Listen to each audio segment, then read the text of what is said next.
All right, so ladies and gentlemen, it is my pleasure to introduce Dan Sherman from Sherman Actuarial Services, who has performed the OPEB, Other Post-Employment Benefits Actuarial Study for the town of Amherst, the town of Pelham, and the regional school district. And Dan has been in the actuarial business for many years. I've known him for a long time and worked with him in other communities. He's a consummate professional as well as a nice guy. And he'll be able to give us, I think, a very clear understanding of what our actuarial study figures show, and then enter into some discussion about what that really means for the three entities. And then we'll have a little bit of time for some questions and answers. So, Dan, thank you for coming. Thank you. I think I will sit. This is a more intimate group. There are reports, and I see Sandy's got a stack, so everybody should have at least one report for your particular entity, whether either Pelham, Amherst, or the school district. But there are three.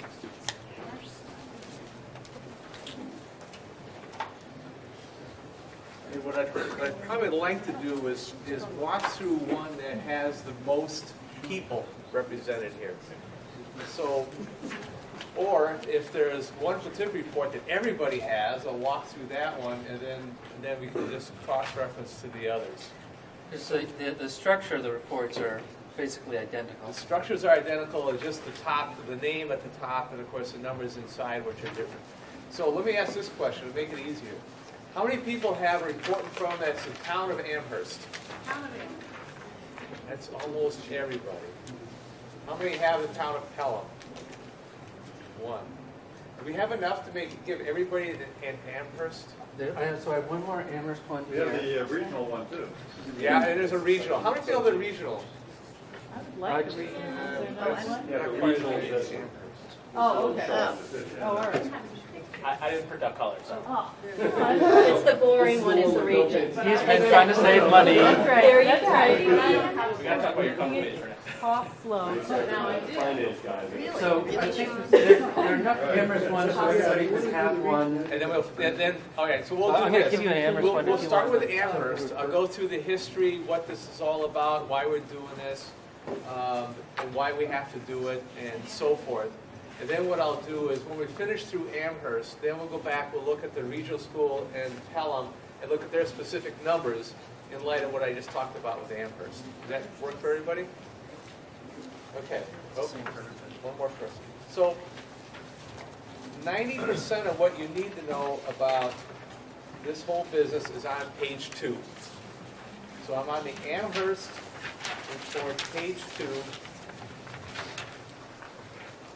And at the top, it should say partial pre-funding 4% and full pre-funding 775. 2 columns. Everybody got there? Perfect. Okay. So what this is all about. The Government Accounting Standards Board sets the rules for accounting and how you put together your financial statements, towns and the district. And they set these rules so that people who read your financial statements understand what you have for assets, liabilities, income, and expense, and so forth. It's under GAAP, the generally accepted accounting practices. And one of the things that you're aware, if you're aware of financial statements at all, the people who read these things are usually Wall Street, and people are thinking about buying your bonds. You have to issue bonds for, say, building a school, or doing a bridge, or whatever you happen to do. So the financial statements are supposed to be information for the bondholders to look at your credit rating, S&P and Moody's and so forth, look at your financial statements and give you credit rating. And based off that credit rating and what the market is, will set your interest rate that you have to pay in your bonds. So I think everybody here knows the better your rating, the lower your interest costs and the cheaper the bonds, and you can spend less money building a school or whatever. So the Government Accounting Standards Board said, you guys have got your financial statements in great shape, but you're missing some things. And they've came out with various statements, 34 and 35 on assets, and they came out with 43 and 45 that has to do with other post-employment benefits. And of course, the 800-pound gorilla is medical. You can also have life, dental, and some other post-employment benefits. Pension is run through a totally different thing. And that's going through the Chapter 32. All the teachers, for example, in the Massachusetts teachers' retirement system. And so that's separate and distinct. So what Gatsby said is, look, you guys are paying for everything up front. They're recording everything up front in terms of on your financial statements for income and expense and the liabilities, except what you've promised your retirees and current active employees for medical coverage when they retire. So they introduced 43 and 45 a few years ago and said, we want you to reflect that in your financial statements, because everything else is in your financial statements up front except this. And 99% of the world has been on a pay-as-you-go basis for post-retirement medical benefits until now. And more systems, towns, districts, cities, states are saying, okay, we need to address this issue, we need to go forward and figure out what's going on. So what the Gatsby then said is, give us the numbers just like you do for pension. It says, if you're familiar with the way the pension system works, it's extremely similar. There's very few differences between the pension system and this OPEB under Gatsby 43 and 45. Now, one of the things they said is that in terms of doing this process, you know, obviously you need to hire an actuary to do the work, because this is the kind of stuff that we do. And the actuary has to do certain things to determine the liabilities and the costs and what to show up on your financial statements. So what I do as an actuary is I get all the data. Sandy and his crew and Sean and others have provided me all the data on all your actives, all your retirees, and I get the plan provisions. I get the rate sheets for your medical costs. I understand, you know, the life insurance aspect and what portion is paid by the retirees and what portion is paid by the town or the district. And what I do is I look at all the people who are in this plan or could be in this plan someday when they retire and say, how much are you guys going to have to pay these people 5, 10, 20, 30, 40, 50 years from now? And it actually goes out to more like 80 years. Because you think about somebody who's brand new, 22-year-old, my mortality tables run out to age 120. So I actually run them all the way out for almost 100 years. But what I do is I said, okay, if I got a guy, I'm going to pick on Sandy here for a minute. I look at Sandy, and I said, okay, I know how old he is. I have an estimate as to when he could retire at various points in time. There's a probability he could retire next year, the year after that, the year after that. You've got enough service, you could retire tomorrow. That's not an option. Oh, it's not an option, okay. But he could. And there's a probability that he will do that. And if he does do that, you know, there's a chance. Let's say it's a 1% chance he does that. Then I have to say is, okay, how much is the town of Pelham going to have to pay for his medical coverage if he retires next week? And then the year after that, if he's still alive, and the year after that, if he's still alive. Of course, it sounds like if you retire next week, you might not be alive a year from now. Yeah, right. That's how we're going to reduce cross charges, don't worry. But what I do is I said, okay, how much are we going to have to pay for Sandy's coverage until death? And run it out.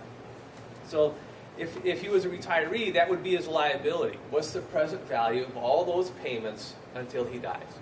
So if you look under item C on this table, you'll see a retiree liability, and I'll start with the first column, the 4% column. It says $37.7 million. So if Sandy was a retiree, his liability would be probably $300,000 or $400,000, would be a part of that $37.7 million, because that's the present value of a stream of payments for his medical coverage and life coverage until death. Okay? Everybody's with me? All right. He's not going to retire next week. He's actually an active person. He's been working for a number of years. He has a value that he could receive at some point in time, the present value of all his future benefits. But he's got, like, say, 25 years in, roughly, in terms of the systems and so forth. He's got 25 years in, and I expect that he really won't retire for another 10 years. So for his liability, I take 25/35 of the total and attribute that to past service. He's got 25 years in, he's got 10 more to go. So his past service is worth 25/35 of his total liability. I also have something called the normal cost, and that's because he's going to work one more year. Right? There's a probability he works one more year. He's going to accrue a benefit. He's going to work one more year. That's going to get one more year closer to retirement. So his liability goes up. So the value of a one-year accrual is what I call the normal cost, and that's line H. So I look at all the Sandys in the districts and the towns, and I say, okay, what's the value of one-year accrual for all your active employees toward this benefit? And that's normal cost. So another way to think of this, I describe this as it's also like similar to owning a home and having a mortgage. You buy a home, you got to pay the bank 30-year mortgage, 15-year mortgage, or whatever. That's your accrued liability. You got to make payments to the bank. But you also have to maintain the house, heat, light, real estate taxes, everything else it is to maintain a home, insurance. That's your normal cost because it's a year-to-year recurring accrual that keeps right on going. Once you've paid off the bank, that part goes away. So what you'll see as we go through the numbers is that there's an accrued liability, there's an unfunded liability, and you're paying off that unfunded liability over a number of years. So once that's paid off, that part goes away. And for those of you who no longer have a mortgage, you remember how great it was to make that final payment to the bank and no longer have to make those payments. It was a very good feeling. And the same thing happens with pension. The same thing happens with this. So the reason I have two columns for Amherst is you notice the top of one is at 4% and one's at 7.75. What the Government Accounting Standards Board said was in terms of discounting that cost for Sandy 10 years from now, we're going to have to pay him, his medical benefits is 10 grand. What's the value of that 10 grand today? And what GASB says, well, if you invest in a trust fund, and that fund is expected to earn, say, 7.75% in a long haul, then discount that $10,000 10 years from now to today using 7.75. So you get a smaller number. Then let's say you only bought a treasury bond, and 10-year treasury bonds right now are going for 2%. So if I discount that $10,000 today at 2%, it's like $8,000. If I discount it at 7.75, it's more like $5,000. So you'll see that the liabilities for the active and retirees in the two columns there are much, much smaller under the 7.75 because if you put in $5,000 today and you earn 7.75, you'll have your 10 grand for Sandy 10 years from now. So you only need 5 grand. But if you only earn 2%, you put 8,000 in today, then you'll have 10 grand in 10 years. So it costs you a lot more up front. And what GASB is saying is if you're only partially pre-funding, your source of funds is going to be somewhat from the trust fund. You're going to have some money from the trust fund, but you're also going to be on pay-as-you-go. And at pay-as-you-go, they're saying your discount rate needs to be like 2 or 3%, 4% at best. So the GASB said wherever your source of funds is coming from to pay Sandy's cost, use a discount rate that's attributable to those costs. So that's why we have partial pre-funding, and it's a pro rata. If you're doing 50% of the funding you needed, then I can use 7.75 for half the liability, and I have to use, say, 4% for the other half. I do the math, and I come up with a blended rate of, say, 6%.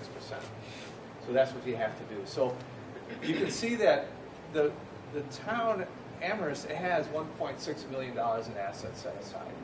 And based on my discussion with Sandy and town, it's like, okay, we're going to try to put in, X dollars every year, and based on that, I did the math, and I said, okay, I can use, a partial pre-funding of 4% versus, 3 or 3.5% if you're not doing anything. So that's why we have two columns. The first column actually goes on the financial statements for the town. The second column is, this is where you could be. This is where you probably should be, but you're not there yet. So I always put two columns in for those people who are not fully pre-funded, so they have an idea as to where they are if they were fully pre-funding and what it's going to take to get there, which is near the bottom. So I talked about the liabilities. If you add the two liabilities together, you see the first one is $94 million. or 96 million total minus 1.6 in assets, so the unfunded liability is 94 million. The funded ratio was 1.7%.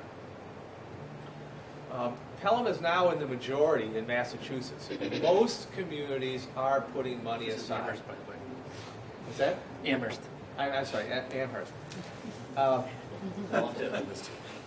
Anybody who's putting money aside is now in the majority. I've done many of these discussions like the MAAA. I'm coming back to Amherst in 2 weeks for they have a conference here at the school, UMass, that I'm going to do another session. I think that one's 67, 68 though.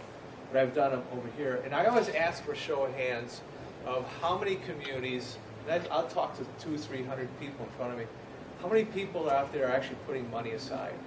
And over the last couple of years, more than half the hands go up. So most communities are doing something, and which is great. But it also means that those who are doing nothing appear to be falling behind.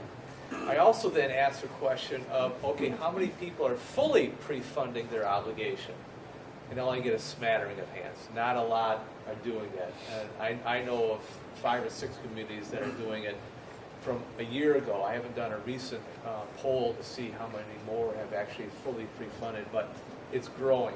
It's growing across the country as well. And the reason for it and why will become self-evident. There's a 2-page handout that I'm going to walk through as well. So you're at 1.7% funded. I put in the annual payroll of roughly $33 million. And the only reason the payroll figure is in here is so that the readers of your financials have some idea as to what $94 million represents. If they want to compare your financial statements to, say, the city of Boston or the state of Ohio, you need some kind of a measuring stick that says, okay, is $94 million a really big deal for Amherst, or is it a little deal? And to do that, they said divide that unfunded liability by the total salary, and you get 287%. So now at 287%, a reader of financials can compare you to a Boston who might be 350%, or 300%, or 200%, and so forth. So it becomes a measuring stick. And the average, based on roughly 100 studies that I've done, is about 3.25. So you're a little less than average. And on the fully pre-funded, the 155.5 here, my average is about 160% for those that are fully pre-funded. So you guys are really pretty close to average in terms of comparison to your peers. I talked about the normal costs, and you'll notice that's at $3.2 million for the partial pre-funding versus 1.2. So that's, again, it's your 1-year accrual. There's an amortization. So you have this unfunded liability of $94 million, your mortgage. So your mortgage is set up on a 30-year basis. You'll see at the bottom it says 30-year amortization with increasing at 4% per year. Now, unlike a bank, who would never ask you to have increasing payments from year to year, it's always level, same amount every single year. Under this approach, you can actually have increasing payments. So if 1 year's payment is $100,000, the next year will be 104, 108 and change, and 112 and change, and so forth.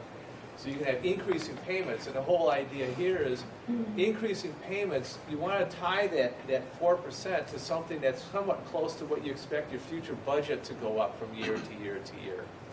The idea is that this obligation would be somewhat of a constant as a percentage of your budget. So as your budget grows, this portion of your budget grows in the same manner, same rate, or roughly the same rate. So that's why we're allowed to have increasing payments. If it was level, this amortization cost of $3.1 million would be more like $5 or $6 million. It would be much, much higher. So they're really giving you a break in your early years. Of course, you pay for it at the end, but up front, you only have to put in $3 million or 2.7 if you're fully pre-funding. Now, I did these calculations as of June 30th, so there's no adjustment for interest at the end of the fiscal year, so that's why that's a 0. You add the two together, your total cost, annual required contribution is $6.4 million. It's required in only name. It's really not required in terms of cash. It's required in the sense of using it to calculate your cost, which goes on your financial statements. but it is not a requirement. A number of people have asked me, so Dan, when's the state going to require that we fully pre-fund? You know, Chapter 32 of pension, you have to fully pre-fund pension. That's in the law. Been there since 1987. My answer is until the state starts pre-funding its obligation, they can't really impose it on the cities and towns. They put in $500 million from the tobacco settlement back in 2007 or 2008. They put that into a fund. They haven't put a dime in since. Their arc, if you will, is probably in the neighborhood of $6 to $7 billion. So, as you guys have probably heard, you know, from Charlie Baker and the Taxpayers Foundation, that right now the state is short money of roughly $1 billion or $1.5 billion. I think I read in the paper.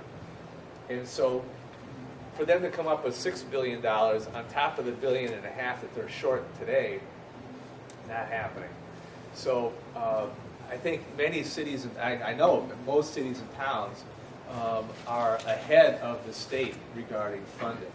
So I don't expect anything to come from the state that says it's required until they get their act together, and that's going to be a while. The last line there, I have estimated claims costs less retiree reduction. So basically, this is an estimate of what your pay-go is today. What you're actually budgeting today is roughly $2 million per annum. And if you look at the pre-funding column, it adds up to $3.9 million. So basically, $2 million of new money has to be found for Amherst to fully pre-fund. Every year, and it goes up. So I'm sure you got $2 million laying around someplace. We can jump right to that column, right, John? No problem. No problem. Before I move on, everybody good with this page? This 90% of everything that's going on is on this page. I really want to make sure everybody's comfortable with what's here before I move on. Okay? Great. So, page 3 just goes to the plans and the cost. Page 4 is a breakdown, and I think for the column, I didn't break down the column. No, I didn't. So, Amherst is the only one to have a breakdown. So for Amherst, I broke it down by the enterprise accounts. This is very common. You can charge back to enterprise accounts, so that sewer, water, and so forth. And I do this for virtually all communities that have enterprise accounts. I give them breakouts. Also, some ask for police and fire. Some ask for school if you don't have a district. But anyway, so that there's a breakdown between those. And then on page 5, one of the things that the Government Accounting Standards Board wants to see is a track history. So the top section says how much is being the unfunded liability in the past, and what kind of progress are you making? Where's it going? And you can see that the first study we did was back in 2007. Another one was done in 10, 12, and this one in 14. And you'll notice at the far right, that unfunded accrued liabilities percentage of payroll actually is down at 287. And so the readers of financials will be pleased by that, to see that that percentage is starting to decrease. That's a good thing. At the lower part of page 5 is the net OPEB obligation. And this is basically showing how much was expensed, which is column 4, the contribution against the expense, and then what's left over. So on your financial statements, you have an expense of, like, I'm looking like 2013. Expense was $8.7 million. The actual contribution to pay-go was at $4.2 million. So the difference is $4.5 million, which is an obligation that wasn't paid for. You got a bill, but you didn't pay it. So that adds to the previous bills, in this case $22.5 million is the total, and you can see how it tracks. Now, this lower section is going away in a couple of years. The Government Accounting Standards Board has issued an exposure draft. They're going to do a final vote this coming June and say, we don't like this table. We want you to show your liability, not $30 or $35 million. We want to show you the unfunded liability, which is up at the top, which is a $94 million. So probably in fiscal year 17 or 18, instead of showing $30 million liability on your financial statements, it's going to be $90 million. Now, they did the same thing with pension this year, GASB 67 and 68, and that's implemented. And it's saying everybody had a zero because everybody would get a bill from the retirement system and you'd pay it. You never had, an outstanding debt in the retirement system. Well, GASB 67 and 68 says, no, we want you to put down the unfunded liability. You guys, Worcester Regional? Hampshire County. Oh, Hampshire County. So Hampshire County has a big unfunded liability. And so you're going to end up showing that unfunded liability from zero to the big number, whatever it is. In addition, you're going to have this $94 million. And for roughly 75 or 80% of all the communities across the country, their net asset on their balance sheet will be zero or negative. Everybody's net asset's going to be wiped out. It's because you may have the value of the building and roads and every other ability. You add that all up, it won't be big enough to cover the liability for a pension and medical. Now, everybody's going to get that position. Nothing's really changed. It's just an accounting thing. They're moving the liability from one spot on your financial statements to another. It's not new news because these numbers are footnote disclosures. So it really doesn't mean anything materially, except for those people who just don't understand financial statements, who don't understand what's going on. Some people are going to freak out and say, oh my God, we wiped out the town. We have no assets. They're going to get crazy. Relax. Not that big a deal.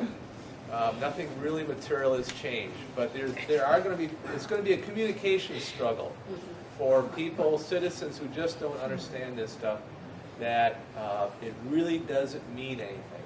The most important thing, and this is what the Moody's and S&P and Finch look at, is, okay, you've got this obligation. Can you afford it? Can you pay for it? Yes, sir. May I ask a question now? Absolutely. I'm one of those people who struggles with balancing my checkbook. So this is extremely daunting information. I do have a question regarding the impact of retirees post-65 moving into Medicare. How does that, if at all, impact the overall OPEB liability? A lot. And I will get to that as I get through here. There's a spot, don't let me forget, when we get into the plan description and the actuarial assumptions, I'll highlight the change. Thank you. So, moving on. Page 6 is this landfill sewer, the same thing, and then everybody else is on page 8. So, as I was saying, Moody's, S&P, and Finch are going to say, can you afford this plan? Because when they come in and do an analysis of Amherst and doing their rating, they look at down the road, what's your revenue, what's your expenses, are you in a good track or your bad track, is your tax revenue is going to increase, decrease, what's happening to your population, is it decreasing, those kinds of questions. And on page 10 is a forecast of the annual required contribution, which is the fourth column if you count the date, called ARC, A-R-C. And there's our same $6.4 million. And next to it is your pay-go of roughly $2 million. S&P, Finch, and the others are going to look at your liabilities, they look at that percentage, and then they're going to look at this last column and say, wow, you guys are going to have to come up with a lot of money down the road. Even if you don't pre-fund this thing, you're going to have to come up with some serious funds. 2 million, 2.4, 2.7, 3 million, and so forth. So they're going to look at that last column as well and say, you guys are going to generate enough revenue to cover that increase in cost. That's going to be a very important question for them, and when they do the analysis. So, if you're going to actually pre-fund, we turn to page 11. So page 11 at the top, you'll see the same $3.9 million I had before. You're currently paying about $2 million, and the difference is roughly $2 million. And if you scan down those two columns side by side, you see that the $2 million slowly gets smaller and smaller and smaller in terms of difference. If I look at, say, 2025, the difference is about $1.2 million.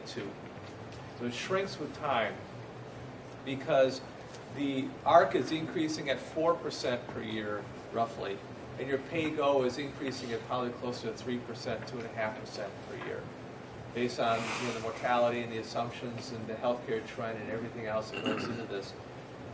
It appears that the gap narrows with time as we go forward. So new money is the delta between those two to fully free fund. That's what you need for new funds. Okay. Page 12, the assumptions. All this is built on assumptions. And I tell people, as of June 30th, these are exactly what Amherst numbers look like. On July 1st, they're wrong. It's all built on assumptions. Because I expect a certain number of people to die, I expect certain people to retire, terminate, I expect healthcare costs to go up, in this case, 7%, and none of that stuff happens. So all I can do is my best guess, but just these numbers are not carved in stone. That's why GASB requires you to do this work every other year, because you have to true up the figures every other year, and that's what we require. So in these assumptions, you'll notice I have mortality, I have the healthcare inflation, participation rates. I am assuming 90% of the people who are active are actually going to retire and take the healthcare benefits. Some plans it's more like 50%, some are 60%. Depends on the population, depends on the elections. I try to estimate it based on your history. I look at your retirees. How many are actually in the program versus are retired but not taking medical? Some don't. Not everybody takes medical. So there's an assumption regarding that. There's an assumption on marital status, termination benefits, and then medical costs. To your question, sir, at the bottom of that page, you'll see the last paragraph where one of the things you have to do these calculations is an estimate of claims costs. And you'll see that I have in the second line of that paragraph, $11,532 is the expected claims cost pre-65. Post-65, it drops down to $4,200 for those that are retirees who may or may not have Medicare. I assume all actives are going to be on Medicare. So you see another figure of $3,867 because of Medicare. So there's an assumption, and actually there's a law requirement that if you're eligible for Medicare, you have to get on it. It's section 18 of 32B.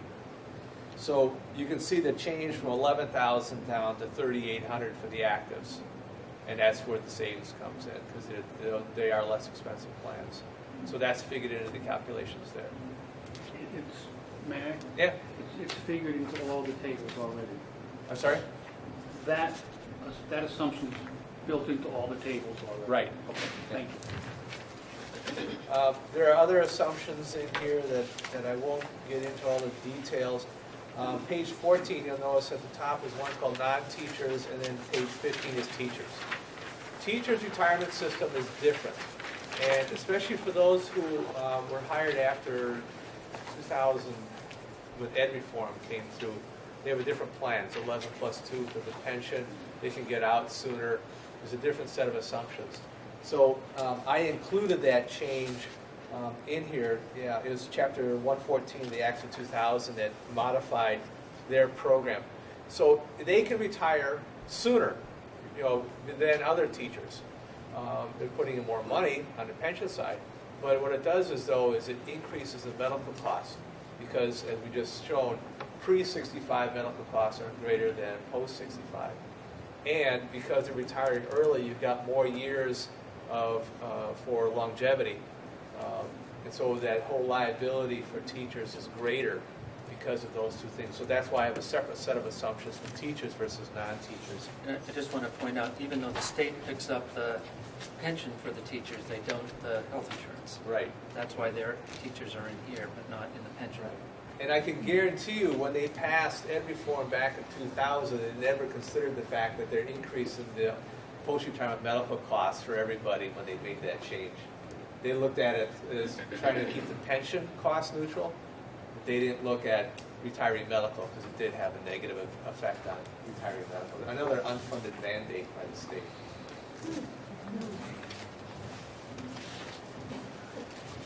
Okay, so the rest of it is just glossary of terms, healthcare reform, and so forth. I am including an estimate of that. You guys may have heard of the Cadillac tax. If your plan is too rich, the federal government's going to throw a tax at you that says you got to pay that much more because it's too rich. Gatsby said include it. I think it's preposterous. I cannot see any city or town or a school district actually sending money to the federal government. You will make changes so you can avoid that. But the accountants say, yeah, probably, but include the liability in here anyway.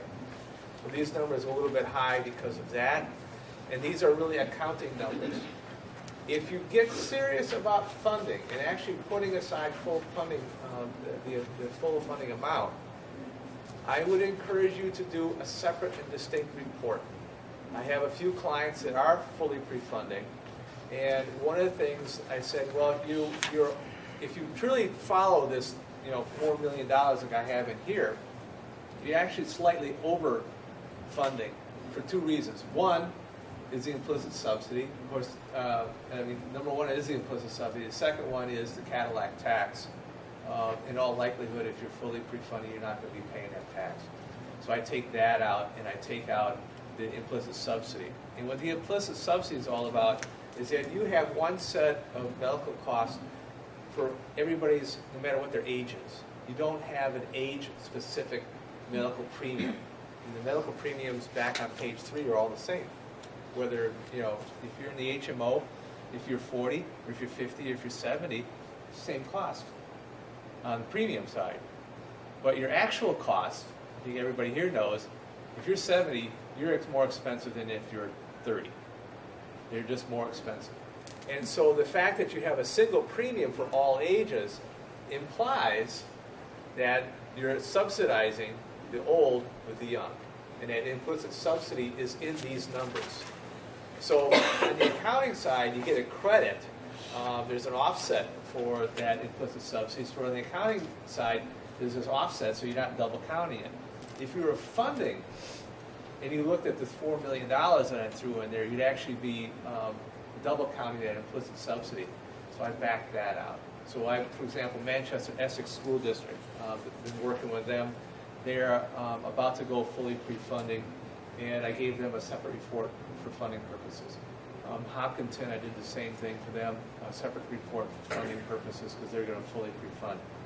The town, I'm on the finance committee for the town of Wakefield, and we're fully pre-funding now. We're putting in an extra $1.8 million, and we'll be fully funded probably in 22 years. We joined the GIC and saved a ton of money. And all of it went to the OPEB and one-time stuff. None of it went into the operating budget. But we're going to ask the actuary. I'm not going to do my own because of conflict of interest, and I just don't want to appear to be. I want to stay independent. We're going to ask the actuary to do a funding report that takes out the implicit subsidy, avoids the Cadillac tax, and give us a number that we can rely on for going forward. So for those communities that are fully pre-funding, I do encourage them to consider doing another report that would carve those things out. So it's purely a funding report. If you're familiar at all with the corporate world, that's the way it is. You get a funding report, you get an accounting report.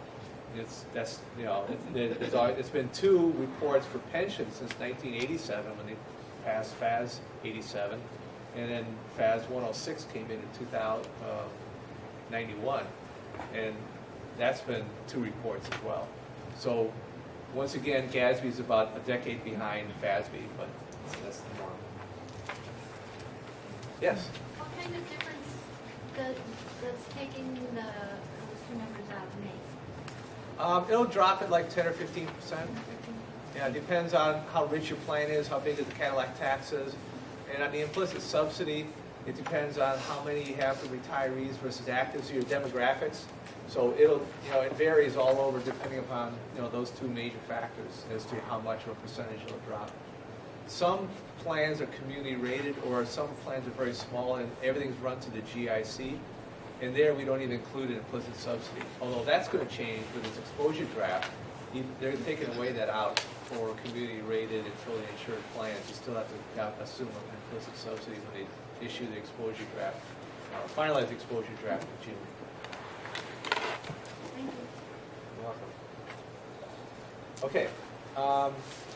Do Pelham? How many Pelham folks here? I understand it, I've been through it, so. You're all set? I would just want to point out one thing. If you look at the interest, the discount rate assumptions on Pelham and how they differ from Amherst, if you could just point to that. Sure. And then we'll do the same thing when we look at the region. Yeah, so Pelham has been more aggressive in the funding, and their plan is more aggressive in terms of pre-funding. The assets, for those that don't have it, is $271,000, but the liability is only $4 million on a pre-funded basis. I'm using 5.25% as a discount rate for Pelham because of their more aggressive approach to pre-funding. They've been putting more money aside and plan to put more money aside. So I'm using 5.25 versus the 4 versus the 775. They're about halfway there. If they can push it up a little bit more, I'll eliminate the 5.25 and just run the 775 and say, here are your numbers. So, that's, I mean, congratulations to them for being able to do it. On schedule. Excellent. Pay your bills. Yes, I love that. Okay, and then finally we have the district. And the district is still 3.5%. Yeah. Do you have other regional districts that you do this report for? And can you tell us a little bit about that? You've seen a lot of districts start funding. How far along they are? Yeah, I mentioned Manchester, Essex. They're starting the pre-funding. They I think the first year was like $100,000 or $150,000. And other districts I know are starting to do something. And when I get into this 2-pager, we'll talk about advantages, disadvantages, and why people are doing the pre-funding. It's pretty compelling.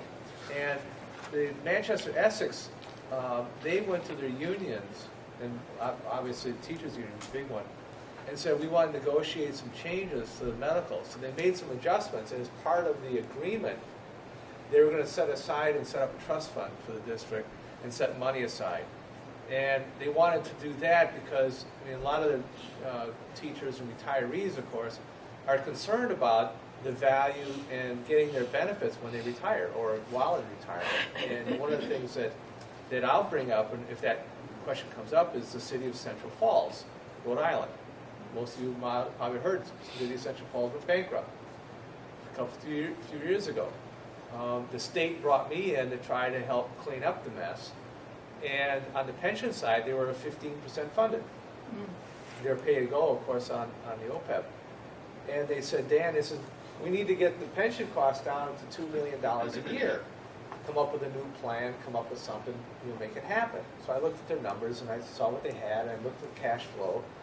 And almost the entire liability they had with retirees on a pay-go basis. They were paying out $4 million a year in benefits. I was there in May, they were going to run out of money in October. I said, well, the only way you can make this work is to cut the retiree pensions in half, which is basically what we did. I was at the high school auditorium. I remember like it was yesterday, July 19th, 2012. It was about 110 degrees because they had no air conditioning. And there's 150 cops and firefighters in front of me, and the other people up on stage, the state employees. And I got up there and I said, I'm really sorry, folks, but we're going to cut your pension in half. We had state patrol there, just in case.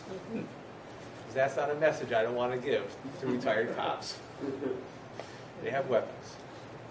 But they were very good. They understood that we weren't the problem. People up on the stage were trying to fix the problem. But I use that, especially in Rhode Island, because Rhode Island's not like Massachusetts. They don't have a Chapter 32. It's horrendous. And for the last several years, I've been working with them, with the state, trying to fix and make their program more like Massachusetts. Massachusetts pensioners are safe. They have assets. Chapter 32 is solid. If a city or town doesn't pay retirement board what they owe, retirement board can go to the assessor's office and get a direct bill to the taxpayers. They can bypass town meeting, they can bypass the selectmen, they can go right to the assessor's office and have a surcharge put on everybody's tax bill to get the money. So there's protections there. So a number of retirees are looking at OPEB and saying, what protections do I have here? And putting the money aside and setting up a trust fund eases those people's minds that there's going to be money there and they will get their medical benefits. So that's a major plus on that score. So that's why a number of people are doing it. So anyway, so back on page 2 for the district, liabilities are $66 million because we're using a 3.5% discount rate. There is no assets. The unfunded is $66 million. Payroll is $18 million. Percentage is 364%, a little bit above average. As I mentioned, the average is about 350. Normal cost is 2.6. Amortization is 2.1. So total is 4.7. And your current pay go is about $1.5 million. If you're going to fully pre-fund, the district would have to come up with $2.7 million versus 1.5, a difference of roughly $3 million. So that's the gap. That's the new money the district would have to come up with. Now, I know you don't have that kind of money laying around. So one of the things I tell all my clients is, if you want to get on the path, you want to become fully pre-funded, use the Needham approach. Needham is my poster child of how to attack this thing. Over 20 years ago, I was working with the town of Needham because they wanted to look at this early on. Even when GASB wasn't even considering sending out an exposure draft. They said, we want to know what the liability is. And I told them, and I said, well, you need a number similar to this. Roughly, $4 million is your, pre-funding. You're at $2 million, so you have a $2 million gap. And they said, okay, great. We're going to attack this. And they did a couple things. One, they filed home rule petitions to create a trust fund. We don't need to do that. It's already, that's been taken care of. They lowered the liabilities by looking at plan provisions, eligibility, what plans they're offering. The same thing you guys have been doing. How do we lower the promise, the size of the promise? And on the funding side, they said, well, we don't have $2 million, but you know what? We can put in an extra $100,000 this year. And the year after that, they asked for an extra $200,000 and $300,000 for it. Took 10 years, but after the end of 10 years, they're fully pre-funding their obligations. They've got over $10 million in their account right now. They're roughly 20% funded, but they're on. They got on that path. 10-year process, but they're on the path. That's one approach. That's the Needham approach. Another approach, and I call this the Shrewsbury approach. Dan Morgado, some of you may know Dan, town manager for Shrewsbury. His mantra is 2022 or bust. He is going to be fully funded with his pension plan, come hell or high water, by 2022. In 2023, the entire savings, he burns his pension mortgage, that cost drops down to just normal cost. The entire savings is going to OPEB. And I did the math for him. I said, if you do that, you take that entire savings, you will fully fund your OPEB in about 12 years because the liabilities are so much bigger for pension versus medical. So he's going to be fully funded with both plans in the early 30s. That's where he's going. That's where he wants to be. That's another approach. Finish off pension and then throw it all savings to medical. And that's taking sort of like the total retirement package and saying, how do we deal with the whole package? We could do both of them all the way to 2034 in Dan Morgado's case, or we could do one of them to 2022 and then the other one another 12 years and we finish it off. Both work. And I would just point out that in some ways, it doesn't matter which you do because they're both essentially the same type of liabilities. Yep. They're calculated the same way. The Shrewsbury, I imagine, they run their own pension system, so they have the advantage that they can tinker between how much they're putting in the pension versus how much they're putting in OPEB. We are a little bit more constrained because we're in a regional county retirement system, so we can't put more money into Hampshire County unless everybody else in Hampshire County puts more money in to get that liability paid off sooner. So that's one of the reasons that we've said if we have the capacity to put aside more money, we're going to direct it to OPEB because, again, they're both the same type of liability and we're just attacking them in different ways. Right. Yeah, that's exactly right. That's a very good point. And Shrewsbury does control their own retirement system.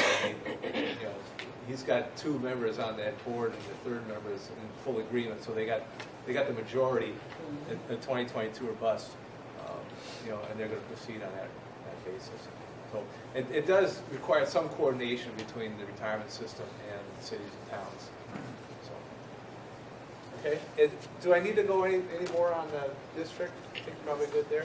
All right, there's a 2-pager that I passed out, and I have more in case someone doesn't. Every table should have something at the top of pre-funding. We need some. We need these now. You still need one? I know. When did you ever see it? There's another one here. You got it? You want that? Those. Anybody else need this? Everyone's good? All right, I often get the question, Dan, why should we do this? Why should we set aside funds? What's the purpose? What's the point? And so I have these 2 pages as part of my presentation whenever I talk about this thing. So it's the advantages and disadvantages of 2 approaches. So I'm pre-funding the advantages. More economical over time. You're using the investment return. I'll go back to my very first example. If I set $8,000 aside today and earn 2%, I'll have 10 grand in 10 years. But if I put $5,000 aside today and I earn $775, I'll have 10 grand in 10 years. Well, which is less, 5,000 or 8,000 today? Okay? So it's cheaper. You're using the investment returns to earn the funds to cover that portion of that $10,000 obligation. So it helps there. Increased security. I've already talked a little bit about that in terms of Central Falls and what happens there. The bond rating. Moody's, S&P, and Fitch have come out many, many times and discussed, what they look at to help, what it takes to increase somebody's bond rating. And if you can increase your bond rating, now you're having money that you're really saving because it's not going to Wall Street in some, bond holder. It's money that's in your pocket. And if you put a trust fund for OPEB, you put money aside, it's your own account. It's your money. So you're setting aside for yourself. You're not giving it to Wall Street. So in the big picture, having your own trust fund is basically paying yourself versus sending money to Wall Street. So there's a big advantage there. Budgeting. All right. You guys probably all remember a while back, many years ago, when Blue Cross Blue Shield and Harvard came in and said, by the way, we're increasing your medical costs 18%, 15%. Everybody remember those days? All right? Okay. So what happened when they came in and did that? Right? What did it do to your budget? Destroyed it. Just messed it up big time. So if you have an OPEB trust, it acts like a reserve. It's like a rainy day fund. It's like a mitigator against those days. Now, it doesn't help you on the active side. But on the retiree side, if you get hit with an 18% increase, the trust fund has to handle the 18% increase. Right? So it's going to take a hit. But your budget doesn't have to take a hit. You can replenish a trust fund, say, over a 4 or 5 year period. So you can mitigate those ugly bills that you get from Blue Cross Blue Shield or Harvard or whomever, Tufts, with money from the OPEB trust. And the OPEB trust right now does not have any rules that says that you can't tap it to cover today's medical costs. I mean, a number of people said, geez, if we put that money in, we can't get it out. I said, well, yes, you can. You've got a bill right now. Amherst has got a bill for $2 million for retiree medical. And right now it's a $2 million line item in your budget. But if your budget gets squeezed, and you say, geez, we can't afford $2 million in that line. Well, let's make it $1.8 million and pull up $200,000 from the $1.6 million you have in your OPEB trust. So you can mitigate some ugly times because it's basically a reserve. So so back to the Needham poster child. Yeah. They run their retiree health costs all through the trust fund. So we just keep it in our operating budget and pay our bills that way. But they basically, as I understand it, they take their money, they put it in the trust fund the same way you would in a pension fund, and then they pay their expenses out of the trust fund. and then every year, there's a difference. Right. That's where this is going. I mean, that's the pension model fits here. And I've talked to the town administrator, Steve Mayo at Wakefield. I said, we should set this up like we did pension. All the money goes into the trust, all the benefits go out. Right now, most people have it segregated like you do. You got a separate account, your pay-go is still going to the general revenue. Put them together. Make it a single trust. Have everything flow in and flow out of the trust. That's what they're designed to do. Is that allowed under the OPEB trust statute? Yeah. The Needham approach? Yes, absolutely. Where you put all the money in? Yep. Okay. In fact, one of the things that we find interesting as we've been looking at our retiree costs is that our medics cost, the costs that are covered for the people who are under Medicare. We've actually had lower claims in the last few years than we have had premiums that we've charged those people. So that's one of the reasons we've been able to keep the rates from going up, is because our rates are actually a little bit higher than what the claims are. And so if we were running that through the trust fund, the trust fund would effectively be building up over time, because we're putting in more on the rates than we are taking out in claims. So in the good years when we've had favorable experience, in a way it'd be like free money. It ends up being free money to us now in the sense it ends up back it's free cash for us at the end of the year when we don't spend what we have to spend for appropriation for our retirees. But one way we could, it's a sort of question to you. I think if we ran it that way, we would actually see that fund building up More rapidly. more rapidly. Yes. And then on the last bullet item there, it keeps the book liability under control. By the fact that you're able to use, 775 as discount rate, your liability is that much smaller, and you don't have this big buildup of a balance sheet, negative balance sheet. You can actually turn your balance sheet now with 4345 and the new 4345 and 6768. Instead of having a zero or a negative net balance sheet for the community, can be a positive. Yeah. I just wanted to go back to this idea of taking the line item that we now have in our operating budget that covers the cost of retiree health care. And so you're suggesting that we put that in the trust fund. Would that be considered pre-funding OPEB? No, because you have to put something above the pay-go. Right.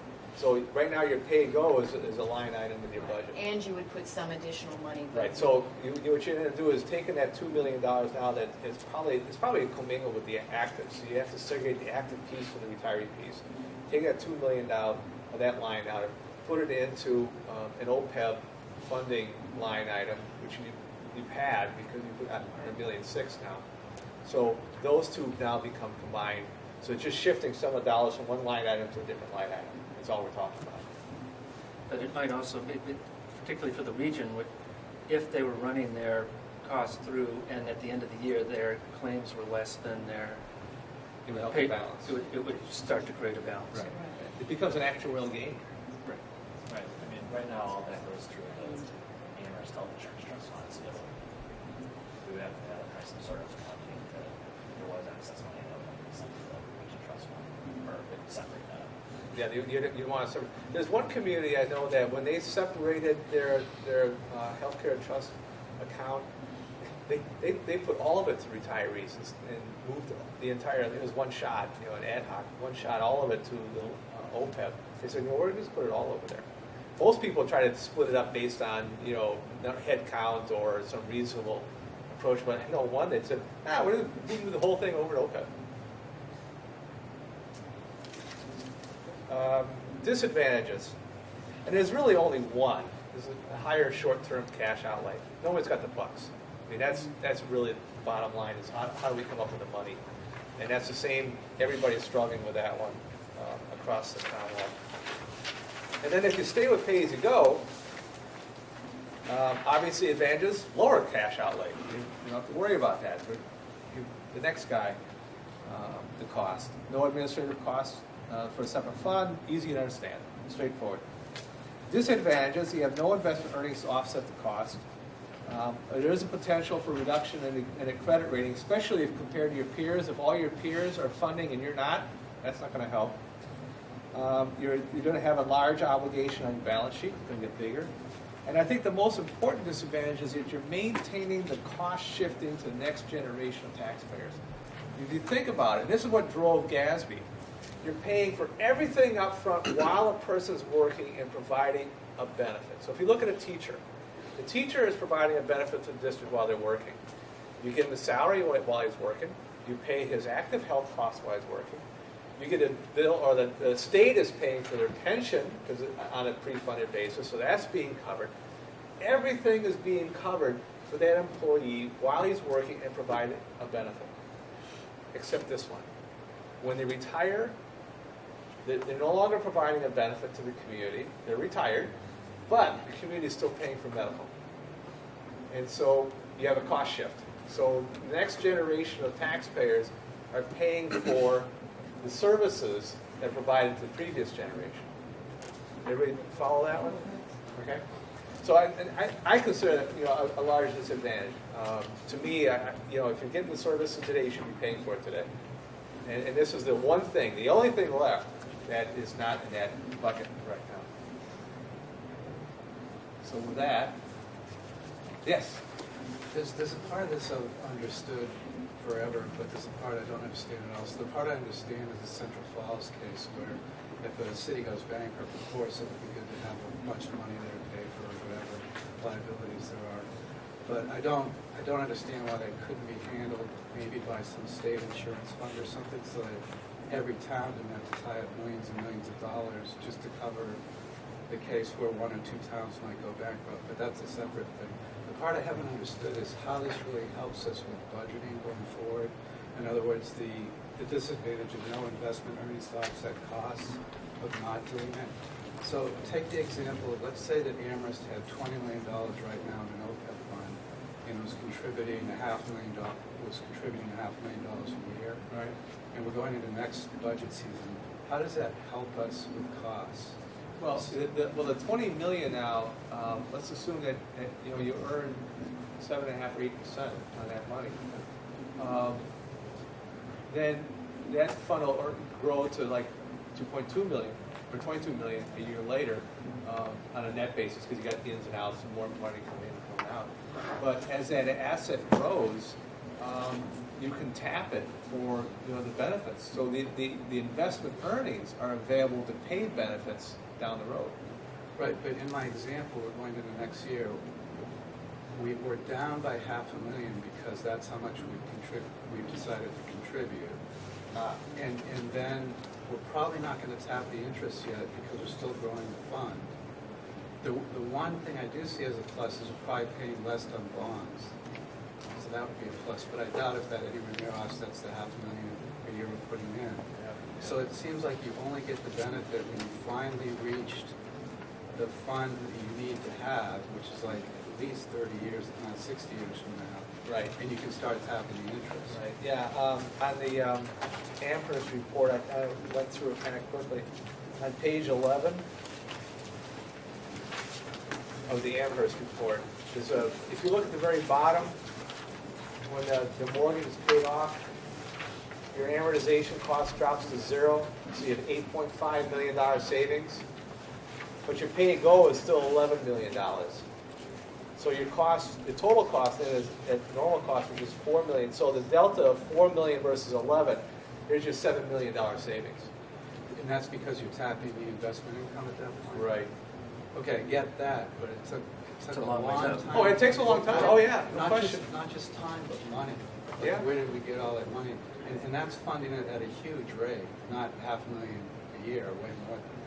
Oh, yeah, usually got to be a million So plus. I don't really see how it can be sold as something that's going to help us with our budget, except 60 years from now. Well, it helps with in my example in terms of helping with the budget is when you get hit with those 18%. Oh, that? Yeah. If somebody hits you with that, then you don't have to find all that money the first year. Yeah. You can replenish over 4 or 5 years. So that's kind of like a reserve. It's But on reserve. yeah, it doesn't help your budget for the first 30 years.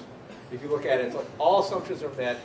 You're right. 30 years doesn't really help you. You have to put up more money. The 31st year, woohoo, party. But it's only the 31st year if you fund it Right. at the very high rate. Right. Yeah. Okay. Agreed. It's over. This is a long-term obligation, long-term process. I mean, you've had this plan for probably 60 years, and then pay go for the whole time. So it's not going to go. The problem's not going to go away tomorrow. It wasn't created in a day. So this is beyond this, but why couldn't there be some kind of state insurance fund where every town paid in some amount, and they'd have to pay more if their finances were lousy? Well, they sort of have it in this sense.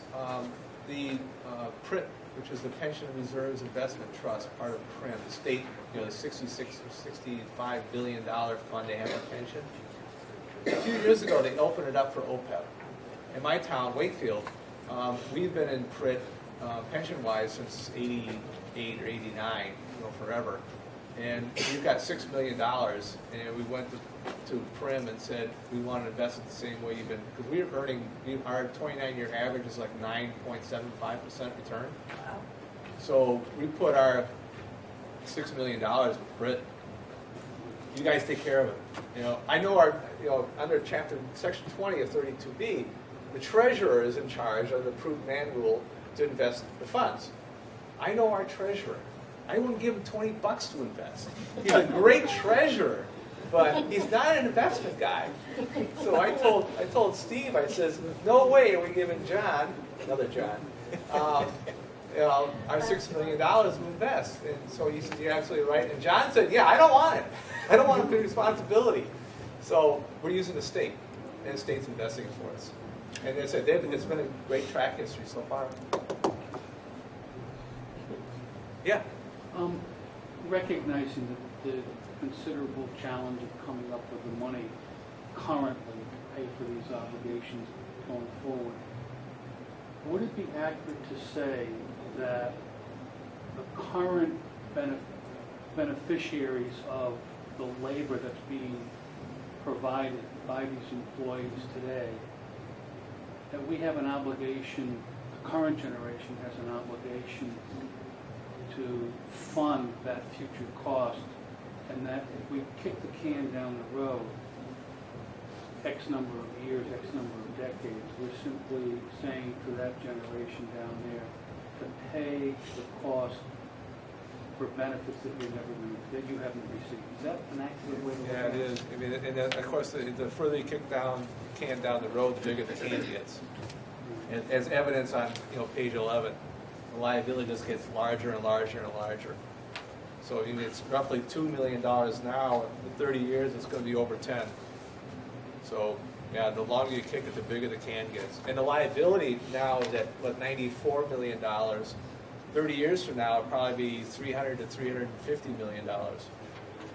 So would it also be accurate to say that if we are tightening the purse strings today to address that future obligation, it's going to be, even accounting for inflation and et cetera, that our tightening the belt or strings, whatever, today would be less painful probably than those future generations facing a much greater obligation down the road. Absolutely. Would that be Well accurate? put. That's exactly the case. This may be a question for Sean, but I go back to the initial presentation that we had at the beginning of the day when you weren't here and he was making the presentation about the budget. And one of the first pages that you had was your budget expenditures, and you were estimating that one of those cost increases that we're going to have is in this coming year is the $170,000 for new retirees, which is a 7% increase. And I thought at that point, isn't that where your presentation linked to this second presentation we're having now? Yeah, and if you look at, there's a chart also that shows, it's in the handout. If you look at our retiree health insurance costs 10 years ago, it was 2% of the budget. It's now 4% of the budget. So So we've had to divert resources away from education, construction, and repair health insurance. And so 10 years from now, it may not be 4%, maybe 6% or 7%, the dollar amount's going to change. So the longer we kick the can down the road, the greater that percentage of our operating budget is going to grow. Fewer resources we'll have for education. That's perfect. I hadn't thought about that aspect. I talked about, what happens if Blue Cross Blue Shield hits you with an 18% increase. But you just hit on something I hadn't thought about. What if you get a sudden surge in retirements? Now your healthcare costs are going to go way up. What would you say, 7% on the retiree medical side? That if you have a trust fund would be mitigated because the fund would have to pick up that increase, not your budget. So there's two spots where you can get hit with a big increase. Lots of retirements and a big bill, a big increase in the insurers. Yeah, just to update everyone where the region is, on Monday, that was still here, I believe we are in a second draft of an investment policy that we can use for an OPEB trust fund. It's already been read once at school committee, and a couple of small changes, so the school committee will adopt that investment policy very shortly. And then this spring into the summer, we plan to establish, or at least have a discussion about establishing a trust fund. Hopefully that one's set up this summer as well. And we have to talk about the composition of the committee of that trust, and so it may be that we come to the town and say, we need some representatives from each town to serve on that committee, since school committee members are going to go, so we want some school committee members on there, but we also may want some more permanent officials on there as well. It could be like your budget subcommittee to be part of that. Yeah, exactly. Be that one. I haven't heard the discussion of funding yet. Medicaid Part D? Right, so we've got 50,000 that we can start putting in immediately, and then obviously every year we have to start ranking it up just like the town. Amherst is done, the town is done. We'll just decide. There's some choices about how much we can ramp that funding up each year, but at least once we get a plan. To start. Yeah, I've talked to some other towns about it, and a lot of towns, they get a percentage of payroll. So I think you mentioned that earlier, having some percentage of your budget every year that we contribute. Some regional district. And anything you can do will help in terms of rating agencies. Setting up a trust fund, putting this a token amount of money aside is a positive sign, and they give you a little green check mark when they come in and look at your books. Anything you can do to address this, even small pieces, helps. One thing that Shrewsbury's done, and I think they actually got special legislation to do it, but I don't see why you couldn't do it just internally, is they are starting to fund the retirement healthcare costs every time they hire a new employee. They start with him or her, and they figure out what that cost would be, and they start to set that aside. So yeah, they're not trying to bite off the whole thing at once, but every time they hire somebody, they say, okay, you're on, we're now going to cover you going forward, so we're reducing that gap. Yeah. There are creative ways to think about these things. Yeah, and what they're doing, I'm back on the Amherst, the normal cost on a fully pre-funded basis is $1.2 million. It's line H with the 775. So they took the 1.2 million and divided by the number of active employees. So they said, okay, whatever that number is, $400 or $500 or whatever the amount is, every time they hire somebody, they're going to take $400 part of that budget, and that's going to go into the OPEB trust for the new people.